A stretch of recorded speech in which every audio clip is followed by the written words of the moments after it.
ಮೊನ್ನೆ ಅಷ್ಟೇ ಚೈತ್ರ ಕುಂದಾಪುರರವರ ಮದುವೆ ಬಹಳ ವಿಜೃಂಭಣೆಯಿಂದ ಆಗಿತ್ತು. ಗೃಹಸ್ಥಾಶ್ರಮಕ್ಕೆ ಸೇರಿ 2 ದಿನವಾಗಿಲ್ಲ. ಆಗಲೇ ಚೈತ್ರ ಕುಂದಾಪುರರವರ ತಂದೆ ತಮ್ಮ ಮಗಳು ಮತ್ತು ಅಳಿಯನ ಬಗ್ಗೆ ಕೆಂಡವಾಗಿದ್ದಾರೆ. ಚೈತ್ರ ತನ್ನ ತಂದೆಯನ್ನು ಕರೆಯದೇ ಇದ್ದ ಕಾರಣ ಅಳಿಯ ಮತ್ತು ಮಗಳ ಬಗ್ಗೆ ಆರೋಪ ಮಾಡಿದ್ದಾರೆ. ಚೈತ್ರ ಮತ್ತು ಆಕೆಯ ಗಂಡ ಇಬ್ಬರು ಕಳ್ಳರು. ಈ ಮದುವೆಯನ್ನು ನಾನು ಒಪ್ಪುವುದಿಲ್ಲ. ನನ್ನ ಪತ್ನಿ ಕೂಡ ಅವಳ ಜೊತೆ ಬೆಂಬಲಕ್ಕೆ ನಿಂತಿದ್ದಾಳೆ. ಅವರೆಲ್ಲರೂ ಹಣದ ಆಸೆಗಾಗಿ ಹೀಗೆ ಮಾಡುತ್ತಿದ್ದಾರೆ. ಅವರನ್ನು ಯಾರೂ ಕೂಡ ಪ್ರೋತ್ಸಾಹಿಸಬೇಡಿ ಎಂದು ಚೈತ್ರ ತಂದೆ ಗಂಭೀರ ಆರೋಪ ಮಾಡಿದ್ದಾರೆ. ಇದಕ್ಕೆ ಸಂಬಂಧಪಟ್ಟಂತೆ ಚೈತ್ರ ಕುಂದಾಪುರರವರು ತಮ್ಮ ತಂದೆಯು ಒಬ್ಬ ಕುಡುಕರು, ಅವರ ಚಿತ್ರಹಿಂಸೆ ಅನುಭವಿಸಿದವರಿಗಷ್ಟೇ ಗೊತ್ತು, ಇಂತಹ ತಂದೆ ಯಾರಿಗೂ ಸಿಗಬಾರದು ಅಂತ ಪೋಸ್ಟ್ ಮಾಡಿದ್ದಾರೆ. ಇದಕ್ಕೆ ಸಂಬಂಧಿಸಿದಂತೆ ಚೈತ್ರ ಕುಂದಾಪುರವರ ತಾಯಿ ಪ್ರತಿಯೊಂದು ವಿಷಯವನ್ನು ಕ್ಯಾಮ್ರಾ ಮುಂದೆ ಹಂಚಿಕೊಂಡಿದ್ದಾರೆ. ಏನೇನೆಲ್ಲ ಟಿವಿಯಲ್ಲೆಲ್ಲ ಹೇಳ್ತಿದ್ರ, ಅದು ಎಂತಕ್ಕೆ ಹಂಗೆ ಹೇಳಿದ್ರೆ ಏನಂತ ನಂಗೆ ಗೊತ್ತಿಲ್ಲ. ಆದ್ರೆ ಅವಳು ಮಗಳು ಹೇಳ್ಕೊಟ್ಟಿದ್ರಿಂದ ಅವಳು ಹಂಗೆ ಹೇಳಿದ. ಅವಳ ಮಗಳು ಹಿಂದ್ಗಡೆನೆ ಇದ್ದಾಳೆ. ಅದಕ್ಕೆ ಅವ್ರು ಹೇಳ್ಕೊಟ್ಟಂಗೆ ಅವ್ರು ಹೇಳಿದ್ರು ಅಷ್ಟೇ. ಅವ್ರು ಇದುವರೆಗೂ ಮನೆ ಜವಾಬ್ದಾರಿ ಒಂಚೂರು ಏನೂ ತಗೊಂಡಿಲ್ಲ, ಇದುವರೆ ತನಕ ತಗೊಂಡಿದ್ದಿಲ್ಲ. ಎಲ್ಲೋ ಕೆಲಸ ಮಾಡ್ತೇನೆ ಅಂತ ಹೋಗೋದು, ಏನೋ ದುಡ್ದಿದ್ರು ತೆಗೆದು ತಗೊಂಡೋಗಿ ಅವ್ಳ ಮಗಳ ಮನೆಗೆ ಕೊಡೋದವ್ರು. ಆಸ್ತಿಗೋಸ್ಕರ ಮಗಳು ಈ ತರ ಎಲ್ಲ ಅಪ್ಪನ ತೆಗೆದು ಅಪ್ಪನಿಗೆ ಈ ರೀತಿ ಎಲ್ಲ ಹೇಳ್ಕೊಟ್ಕೊಂಡು ಕೊಟ್ರು. ಮತ್ತೆ ನಮ್ಮ ಮನೆ ಮಕ್ಳಿಗೆ ಓದ್ಸೋದಾಗ್ಲಿ, ಓದ್ಸೋದಾಡ ನೀನ್ ಯಾಕೆ ಓದಿಸ್ಬೇಕು, ಕೆಲ್ಸಕ್ಕೆ ಹಾಕ ಸಾಕಲ್ಲ, ಒಂದು 7ನೇ ಕ್ಲಾಸ್ ಕಲ್ತ್ಕೊಂಡು ಕೆಲ್ಸಕ್ಕೆ ಹಾಕ, ಕೆಲ್ಸಕ್ಕೆ ಹೋಗ್ಲಿ ಅಂತ ಅವ್ರು ಹೇಳ್ತಿದ್ರು. 3 ಹೆಣ್ಮಕ್ಳು ಯಾರಿಗೂ ಅವ್ರು ಓದಿಸಿದವರಲ್ಲ, ಕೆಲಸದವರಲ್ಲ, ಏನು ಜವಾಬ್ದಾರಿಗೆ ತಗೊಂಡವರಲ್ಲ. ಆ ಕಾಲದಲ್ಲಿ 2 ಲಕ್ಷ ರೂಪಾಯಿಗೆ ಒಂದೂವರೆ ಲಕ್ಷದಲ್ಲಿ ಮನೆ ಆಗಿತ್ತು. ಆವಾಗ ಕಟ್ಟಿದ ಮನೆ ಅದ. ಒಂದು 5,000 6,000, ಈಗ ಮೊನ್ನೆವರೆಗೆ ಒಂದು 6,000 ಬರ್ತಿತ್ತು. ಈಗ ಆ ಮನೆಯಲ್ಲಿ ನಮ್ದು ಬಿದ್ದೋಯ್ತು. ಈಗ ಈ ಮನೇಲಿ ಬಂದು ಇತ್ತು. ನಾವು ಅದನ್ನ ಇವಳು ಏನೆಲ್ಲ ಹೇಳ್ಕೊಟ್ಟು ಅಪ್ಪನ ಹತ್ರ ಹೇಳ್ತಿದ್ದಲ್ಲ. ಅವಳಿಗೆ ನಿಜವಾಗಿ ಅವ್ರಿಗೆ ಮಾತಾಡಕ್ ಬರೋದಿಲ್ಲ. ಅವ್ರಿಗೆ ಒಂಥರ ಮಾನಸಿಕ, ಎಲ್ಲೆಲ್ಲ ಹೋಗಿ ಎಲ್ಲಿ ಹೋದ್ರು ಎಲ್ಲಿ ಬರ್ಬೇಕು, ರಾತ್ರಿ ಕಳ್ಸಿದ ಹೋಗೋದು, ರಾತ್ರಿಗೆ ಮನೆ ಬಿಟ್ಟು ಹೋಗೋದು, ನಿದ್ರೆ ಕಣ್ಣಲ್ಲಿ ಮರಳು ತರ ಮಾತಾಡೋದು, ಏನೆಲ್ಲ ಮಾತಾಡ್ತಾರೆ.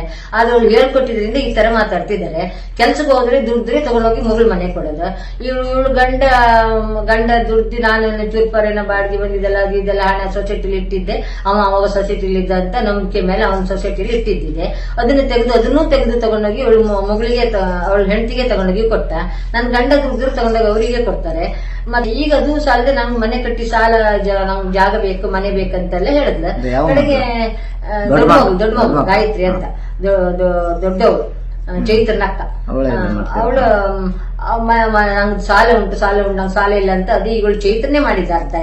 ಚೈತನ್ಯ ಬಂದು ಅಮ್ಮ ಒಂದು ಸೈನ್ ಹಾಕು ಅವಳಿ ಮನೆ ಆಗ್ಲಿ ಅಂತ ಅವಳು ಹೇಳಿ ನಮ್ಮನ್ನೆಲ್ಲ ಕರ್ಕೊಂಡೋಗಿ ಅವಳಿಗೊಂದು ಸೈನ್ ಹಾಕ್ಸಿ ಇಡೀ ಜಾಗದ ಮೇಲೆ ಒಂದು 25 ಲಕ್ಷ ಅವಳಿಗೆ ಲೋನ್ ತೆಗೆದುಕೊಡ್ತ. ಅದು ತೆಗೆದುಕೊಟ್ಟು ರೆಕಾರ್ಡ್ ಸಮೇತ ಅವಳ ಕೈಯಲ್ಲೇ ಉಂಟು. ಈಗ ಅದು ಈಗ ಅಪ್ಪನ ಹತ್ರ ಎಲ್ಲ ಸೈನ್ ಹಾಕ್ಸ್ಕೊಂಡಿರ್ಲಿಲ್ಲ. ನಂಗೆ ಮತ್ತು ಸಾಲ ಉಂಟು, ನಮ್ಗೆ ಜಾಗ ಬರೆದುಕೊಡು ಅಂದ್ಲು. ನಂಗೆ ಇನ್ನೊಬ್ಳು ಒಬ್ಳು ಹುಡುಗಿ ಓದ್ಲಿಕ್ಕಿದ್ದಾಳೆ, ಮದುವೆ ಆಗ್ಲಿಕ್ಕೆ ಉಂಟು, ಇನ್ನೊಬ್ಳು ಇದ್ದಾಳ, ನಾನ್ ಸೈನ್ ಹಾಕುದೇ ಇಲ್ಲ ಅಂತ ಹಠ ಕಟ್ಟಿ ಹೇಳ್ದೆ. ಅಪ್ಪನ ಹತ್ರ ಸೈನ್ ಹಾಕ್ಸ್ಕೊಳ್ಳು, ನಾನ್ ಸೈನ್ ಹಾಕ್ಲಿಲ್ಲ ಅಂತ ನನ್ನ ಮೇಲೆ ಸಿಟ್ಟಿಗೆ ಅಪ್ಪನ ಹಿಡ್ಕೊಂಡು ಅಪ್ಪನದ್ದು ಏನೆಲ್ಲ ಹೇಳ್ಕೊಟ್ಟು ಹೀಗೆಲ್ಲ ಹೇಳ್ತಿದ್ದಾಳೆ. ಈಗ ಮತ್ತೆಂತದಲ್ಲ, ಅವಳಿಗೆ ಈಗ ದುಡಿಮೆ ಮಾಡ್ತಾಳೆ, ಹೊಲಿತಾಳೆ, ಟ್ಯೂಷನ್ ಕೊಡ್ತಾಳೆ, ಶಾಲೆ ಟೀಚಿಂಗ್ ಮಾಡ್ತಾಳೆ, ಎಲ್ಲ ಮಾಡ್ತಾಳೆ. ಆದ್ರೆ ಅಪ್ಪನಿಗೆ ಅಲ್ಲಿ ಇಟ್ಕೊಂಡು ಅಪ್ಪನಿಗೆ ಹೇಳ್ಕೊಟ್ಟು ಏನೆಲ್ಲ ಹೇಳ್ಕೊಂಡು ಅಮ್ಮ ಸೈನ್ ಹಾಕೋದಿಲ್ಲ, ಅಮ್ಮ ಮೋಸ ಮಾಡಿದ್ಲ, ಅಮ್ಮ ಎಲ್ಲ ಅವಳಿಂದ, ನನ್ನ ಮಗಳಿಂದನೇ ಆಗೋದಿಲ್ಲ. ಮದುವೆಗೆ ಅಪ್ಪನ ತಡೆದದ್ದೇ ಅವಳ, ಅಪ್ಪನನ್ನ ಕರೆದಿದ್ದವಳೆ, ಅಪ್ಪನ ಮದುವೆ ಬರ್ದಿದ್ದಾಗ ತಡೆದಿದ್ದೆ ಅವಳೆ ಬರ್ದಿದ್ದು. ನಾನು ಒಂದು ಫೋನ್ ಮಾಡಿದ್ರು ಸಾಕಿಯ, ನಾನು ಒಂದು ಚೂರು ಹೋಗಿ ಅಪ್ಪಯ್ಯ ಅಂತ ಹೇಳಿದ್ರೆ ಅವ್ರು ಹೋಗ್ತಾರೆ. ಈಗ ನಾನ್ ಕಳ್ಸೋದಿಲ್ಲ, ಅಪ್ಪಯ್ಯನ ಕಳ್ಸೋದಿಲ್ಲ ಅಂತ ಹೇಳಿ ಅಪ್ಪ ಇಲ್ಲಿವರೆಗೆ ಕುಂದಾಪುರ ತನಕ ಬಂದವ್ರನ್ನ ಇವಳು ಹೋಗಿ ಕರ್ಕೊಂಡು ಹೋಗಿ ಮನೆ ಒಳಗೆ ತಗೊಂಡೋಗಿ ಇಟ್ಕೊಂಡು ಮದುವೆ ಬರ್ದಿದ್ದಾಗ ಮಾಡಿದ್ಲು. ಅವಳು ಬರಬಾರ್ದು, ಇವಳು ಮರ್ಯಾದೆ ಹೋಗ್ಬೇಕು, ಮದುವೆ ಬರಬಾರ್ದು ಅಂತ ಅವಳೇ ಮಾಡ್ತಿದ್ದೆ, ಎಲ್ಲ ಮಾಡ್ತಿದ್ದೆ ಒಳ್ಳೆಯ. ಅವಳಿಗೆ ಬಾರಿ ಒಂದು ಹಠ ಉಂಟು. ನಾನೊಂದು ಸೈನ್ ಹಾಕಲಿಲ್ಲ ಜಾಗದ ಮೇಲೆ ಅಂತ ಬಾರಿ ಹಠ ಉಂಟು. ಅಪ್ಪನಿಗೆ ಮದುವೆ ಅಂದ್ರೆ ಬಾರಿ ಇಷ್ಟ ಆಯ್ತು, ತುಂಬಾ ಇಷ್ಟ ಆಯ್ತು ಅವರಿಗೆ. ಅವ್ರಿಗೆ ಮದುವೆ ಬರುವಾಗ ಕೊಟ್ಟಿಗೆ ಮನೆಗೆ ನರಿಗುಡ್ಡೆ ಮನೆ ಅಂತ ನಮ್ಮ ಕುಟುಂಬದವ್ರ ಮನೆ ಉಂಟು. ಅವ್ರ ದೊಡ್ಡಪ್ಪ ಅವ್ರ ಮನೆ ಅದ. ಅವ್ರ ಮನೆಗೆಲ್ಲ ಬಂದು ಮದುವೆ ಕಾಗದ ಎಲ್ಲ ಖಾಲಿ ಆಯ್ತು.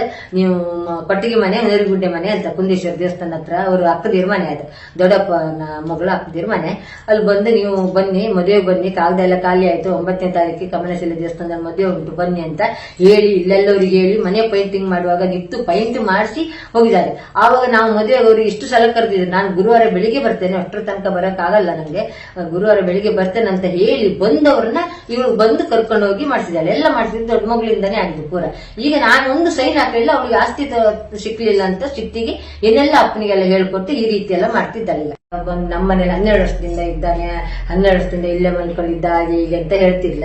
ಇಲ್ಲಿ ಇದ್ದಾರೆ ಅಂತ ಇಲ್ಲ, ಕೆಲವರಿಗೂ ಇಲ್ಲಿದ್ದವ್ರಿಗೆ ಗೊತ್ತುಂಟು. ಅವ ಇಲ್ಲಿ ಬಂದವನು ಎಲ್ಲ ಬರ್ತಿದ್ದ, ಬಂದು ಹೋಗ್ತಿದ್ದ, ನಿಲ್ತಿರ್ಲಿಲ್ಲ. ಇವ್ರು ಮತ್ತೆ ಯಾವ ವಿಷಯದಲ್ಲಿ ಇವ್ರಿಗೆ ಇದೆಲ್ಲ ಮಾತಾಡಕ್ಕೆ ಬರೋದಿಲ್ಲ. ಮೀಡಿಯಾದವ್ರ ಮುಂದೆ ಮಾತಾಡ್ಬೇಕಂತಾನೆ ಇವ್ರಿಗೆ ಗೊತ್ತಿಲ್ಲ ಯಾರು ಮಾತಾಡ್ಬೇಕು ಏನಂತ. ಇವಳಿಗೆ ಇವಳು ದೊಡ್ಡ ಮಗಳು ಹೇಳ್ಕೊಟ್ಟು ಅಥವಾ ಬೇರೆ ಯಾರು ನಾವು ಇವಳಿಗೆ ಆಗದಿದ್ದವರು ಏನೋ ಹೇಳ್ಕೊಟ್ಟು ಆದ್ರಿಂದ ಇವಳು ಮಾತಾಡಿದಷ್ಟು ಬಿಟ್ರೆ ಮತ್ತೆ ಅವರಿಗೆಲ್ಲ ಅಷ್ಟೆಲ್ಲ ಮಾತಾಡೋಷ್ಟು ತಲೆ ಇಲ್ಲ, ಮಾತಾಡೋದಿಲ್ಲ ಅವ್ರು ಒಂದ್ ರೀತಿ ಸರಿ ಇಲ್ಲ.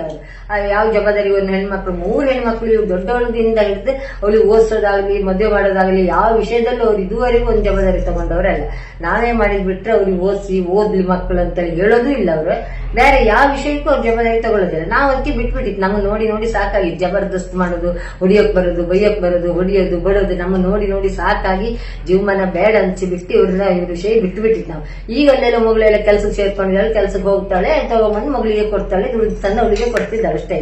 ಅವ್ರ ಹತ್ರ ಆಸ್ತಿ ಹತ್ರ ಕರ್ಕೊಂಡು ಹೋದ್ಲು, ಇಲ್ಲಿ ನಂಗೆ ಪೀಡಿಸಿದ್ಲು ಬಂದು ಈಗೆಲ್ಲ ಮಾಡ್ತಾ ಇದ್ಲು. ಸೈನ್ ಹಾಕ್ಸು, ನಂಗೊಂದು ಸೈನ್ ಹಾಕ್ಸು, ನಂಗೆ ಸಾಲ ಉಂಟು ಅನ್ಕೊಂಡು ಹೇಳ್ತಾ ಇದ್ದಾಳೆ.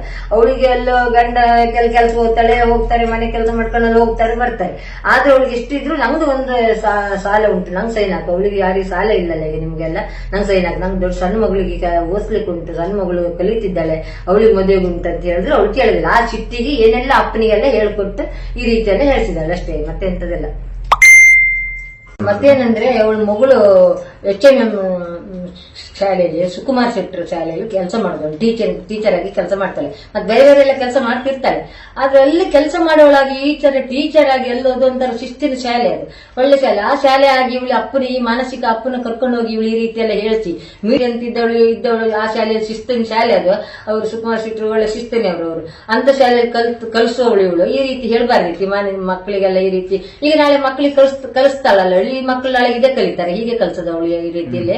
ಹೀಗೆ ಕಲ್ಸಿದ್ರೆ ಹೇಗೆ ನಾಳೆ ಮನೆಯವರೆಲ್ಲ ಏನಂತ ತಿಳಿಸೋದಿಲ್ಲ, ಇದೇ ರೀತಿ ಮಾಡ್ತಾಳೆ. ಹಾಗಾದ್ರೆ ಇವಳು ಶಾಲೆ ಟೀಚರ್ ಆಗಿ ಮಕ್ಕಳಿಗೆ ಕಲ್ಸೋಳಾಗಿ ಈ ರೀತಿ ಅಪ್ಪನ ಮಾನಸಿಕ ಅಪ್ಪನಿಗೆ ಕರ್ಕೊಂಡೋಗಿ ಈ ರೀತಿ ಎಲ್ಲ ಹೇಳ್ತಾಳಂತ ಹೇಳಿದ್ರೆ ಇನ್ನೇನ್ ಮಾಡ್ಬೋದು ಇವಳು. ನನ್ನ ಮೇಲೆ ತುಂಬಾ ದ್ವೇಷ ಅವಳಿಗೆ, ತುಂಬಾ ಹಠ. ಆದ್ರಿಂದ ಅಪ್ಪನಿಗೆ ಈಗ ಹೇಳ್ಕೊಟ್ಟು ಅಪ್ಪನಿಗೆ ದುಡಿದು ಸಂಪಾದನೆ ಮಾಡಿದ್ರೆ ಎಷ್ಟೋ ವರ್ಷ ಆಯ್ತು. ಅವ್ರು ಅಲ್ಲೆಲ್ಲ ದುಡಿತಾರಂತೆ, ಅವ್ರಿಗೆಲ್ಲ ಅವಳಿಗೇನೋ ಕೊಡ್ತಾರೆ ಮಾಡ್ತಾರೆ, ಬರೋದಿಲ್ಲ ಬಂದ್ ಮಲಿಕೊಳ್ಳೋದು. ಬೀಗ ಇಲ್ಲ, ಬೀಗ ಹಾಕಿ ಹೋಗಿದ್ದಾರೆ ಹಾಗೆ ಈಗ ಅಂತ ಹೇಳ್ತಿದ್ರೆ ಬೀಗ ಒಂದು ಕೀ ಈಗಲೂ ಬೇಕಾದ್ರೆ ಅವ್ರ ಚೆಕ್ ಮಾಡಿದ್ರೆ ನೋಡಿ, ಒಂದು ಕೀ ಅವ್ರ ಹತ್ರ ಉಂಟು, ಒಂದು ಕೀ ನನ್ನ ಹತ್ರ ಉಂಟು. ಹೀಗೆ ತುಂಬಾ ಕೀ ಕಳ್ದಾಕೋದು, ಒಂದು ಬೀಗ ತಗೊಳ್ಳೋದು ಕಳ್ದಾಕೋದು. ಎಷ್ಟು ಅಲ್ಲಿ ಇಲ್ಲ ಮನೆ ಹುಡುಗರು ಆಚೆ ಕಡೆ ಒಂದು ಹುಡುಗರು ಇದ್ದಾರೆ ಮಕ್ಕಳೆಲ್ಲ, ಅವರೆಲ್ಲ ಹೇಳ್ತಾರೆ ನಿಮ್ ಬೀಗ ಎಷ್ಟು ಕಳ್ದಾಕ್ರಿ ಮಾರಿ ಅಂತ ಕೇಳ್ತಿದ್ರು. ಕಳ್ದಾಕದಂಗ ನಾನು ಬೀಗ ತಗೊಬಂದು ಕೊಡೋದು, ಒಂದು ಕೀ ಅವ್ರಿಗೆ ಕೊಡೋದು, 2 ಕೀ ನಾನು ಇಟ್ಕೊಳ್ತಿದ್ದೆ. ಅವ್ರು ಮತ್ತೊಂದು ಕೀ ಕಳ್ದೋದಾಗ ಮತ್ತೊಂದು ಕೊಡೋದು. ಈಗ ಅವ್ರ ಹತ್ರ ಕೀ ಉಂಟು, ಈಗ ಬಂದ್ರು ಅವ್ರು ಬೀಗ ತೆಗೆದು. ನಿನ್ನೆ ಅವ್ರು ಸಹ ನಮ್ಮ ಮನೆ ಪಕ್ಕದ ಮನೆ ಹುಡುಗಿ ಹೇಳ್ತಿದ್ರು, ಅವ್ರು ಬಂದಿದ್ರು, ಮಾವ ಬಂದಿದ್ರು, ಬೀಗ ತೆಗೆದವ್ರು ಬೀಗ ತೆಗಿತಿದ್ರು.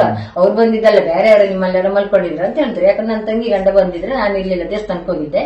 ಅವ್ರು ಬಂದು ರೂಮ್ ಬೀಗ ತೆಗೆದು ಒಳಗೆ ಹೋಗ್ತಾರೆ, ಅವ್ರ ಹತ್ರ ಕೀ ಉಂಟಲ್ಲ ಅಂತ ಅವರು ಸಹ ನಿನ್ನೆ ಹೇಳಿದ್ರು, ಕೊಟ್ಟ ಹಾಗೆ ಹೇಳಿದ್ದಾರೆ ಅಷ್ಟೇ. ನನ್ ಮತ್ತೆ ಟೀಚರ್ ಆಗಿ ಕಲ್ಸೋ ಶಾಲೆ ಸುಕುಮಾರ್ ಶೆಟ್ಟರ್ ಶಾಲೆ ಕಲ್ಸೋಳಾಗಿ ಈ ರೀತಿ ಕಲ್ಸೋಳು. ಇದೇ ರೀತಿ ಮಕ್ಕಳಿಗೆ ಪಾಠ ಮಾಡಿದ್ರೆ ನಾಳೆಗೆ ಮಕ್ಕಳ ಮುಂದಿನ ಭವಿಷ್ಯ ಹೆಂಗೆ ಯಾವ ರೀತಿ ಕಲಿಸ್ತಾಳೋಳು ಅಂತದೇ ನಂಗೆ ಆಶ್ಚರ್ಯ ಆಗಿದೆ, ಮತ್ತೆ ಎಂತದಲ್ಲ.